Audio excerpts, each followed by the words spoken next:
প্রশ্ন বলছেন, আসসালামু আলাইকুম শেখ। ওয়ালাইকুম আসসালাম রহমতুল্লাহ। জুমার দিনে আরাফার সিয়াম পালন করা যাবে কি? জুমার দিনে আরাফার সিয়াম পালন করছেন, হাদিসে যেটা নিষেধ আছে যে জুমাকে তোমরা খাস করিও না।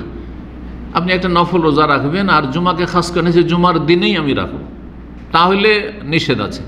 কিন্তু জুমার দিনে আমার ছুটি বলে রাখবো তো জায়েজ আছে। জুমার দিনে আরাফা পড়েছে, রোজা কিসের রাখছেন? আরাফার রোজা রাখছেন। আরাফা কিবারে পড়লো সেটা দেখার বিষয় নেই, শনিবারে পড়ুক আর জুমাবারে পড়ুক আর যাই পড়ুক না কেন।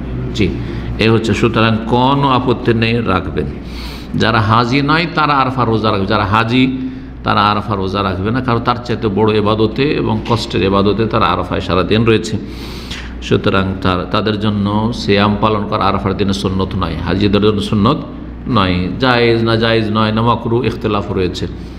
তো অনুত্তম, এক কথায় কমপক্ষে অনুত্তম তাদের জন্য, দুর্বল হয়ে যাবে। তার চাইতে বড় যে সেদিন দোয়া করবে, জিকির আজকার করে, ইবাদত বন্দেগীতে কঠোর পরিশ্রম করবে। হ্যাঁ, কষ্ট রয়েছে।